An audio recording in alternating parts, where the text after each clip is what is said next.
of you may want to know a little bit more about their blogging journey and so on. So I'll just start, I open the floor to just ask each of you when and why did you start blogging, and how far have your blog developed from now, and if you look at the content of your blog, what percentage would you say that the content is actually for profit and sponsorship versus those that you blog for your own passion or leisure? Okay, so maybe we'll start with Christine.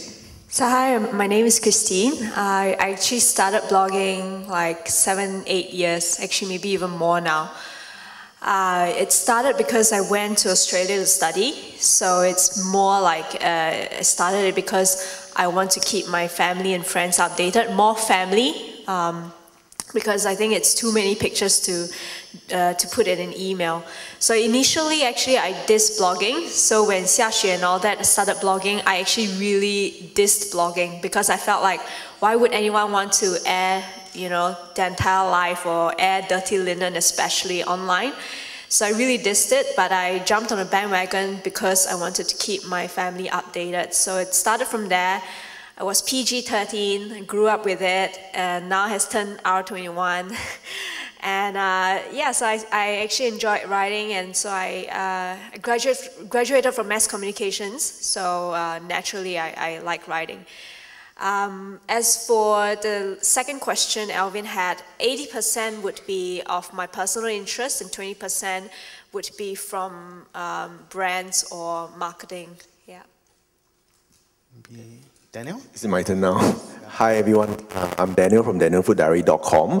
Actually, I started about 2008, which is about 5 years ago, and it was because of omy.sg. omy.sg actually said that, hey, we need a food blogger, you know, on our panel. So I decided to blog with them. omy.sg. Actually, Daniel is one of those rare bloggers that can write in both English and Chinese. Oh yeah, I used to write Mandarin, then don't know why after it became English. I guess because English has more marketability. And I started my .com only about 2 years ago. So I blog about food.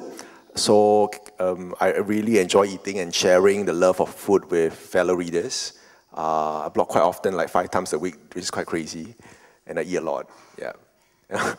Yes, which is why I had another occupation, which is a gym instructor, so that I can sort of balance the both of them. I think, yeah, there are no food bloggers out there, which is a gym instructor is like crazy. And of course, there's no gym instructor out there who's a food blogger as well.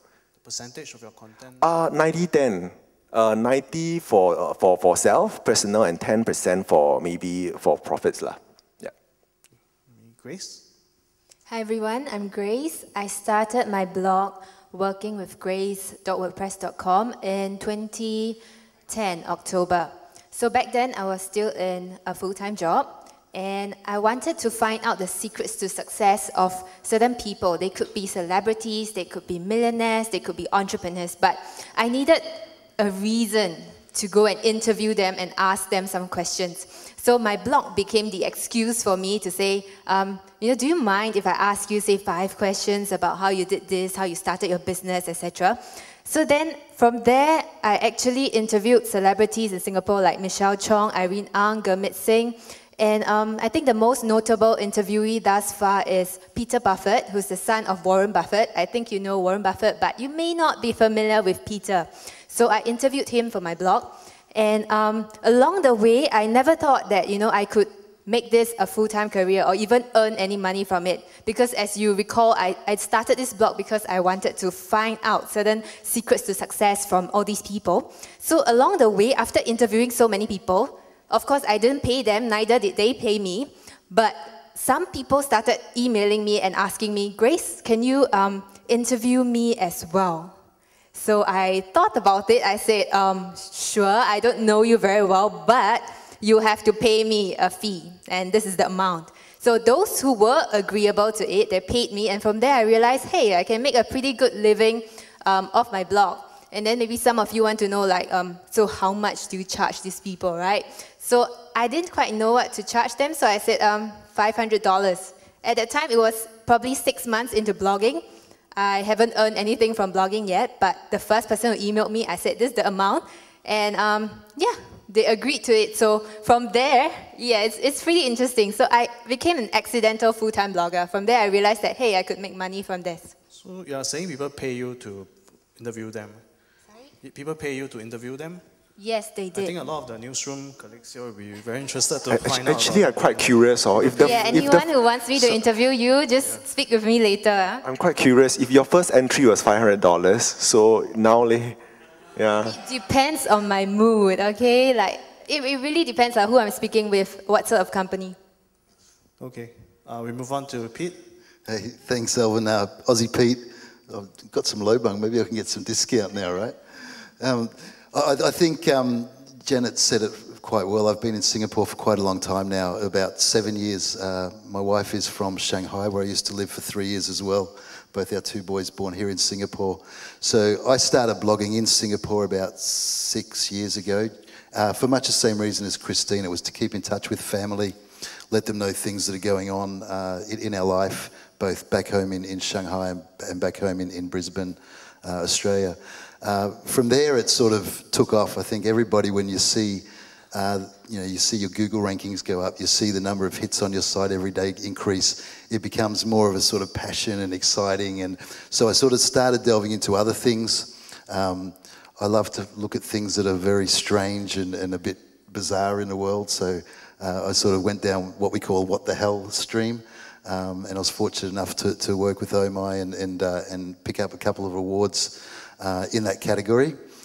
As far as blogging for money, it doesn't happen for me anymore. I think in the early days, I started getting excited and even flattered when people sort of approached me and said, do you want to try out a product?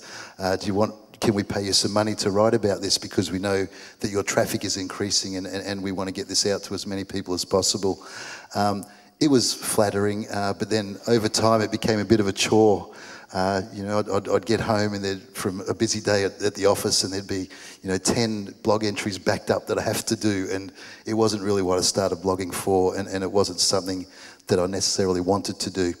So I didn't go out to try and get paid, but then I did get approached by a couple of agencies within Singapore and on the government side that wanted some input from a foreigner. So I sort of took my blogging to a bit of a freelance writing area and sort of wrote on some of the ministries' websites for them and made some money that way. So, but today, yeah, my blog, unless someone's got a really nice restaurant they want me to go and take the family and try the food. I love my food, so I might sort of look at that if I want to, yeah. Okay, thank you. So actually it's quite interesting. We have like the panelists, for them it's quite different. Like Pete is obviously that he writes more for his own hobby and leisure to write about his life and to share. And for Grace, it actually gave her a career. She can actually blog and use it as a career. And for Daniel and Christine, I would say maybe it's a bit in between. Yeah, it's a bit in between.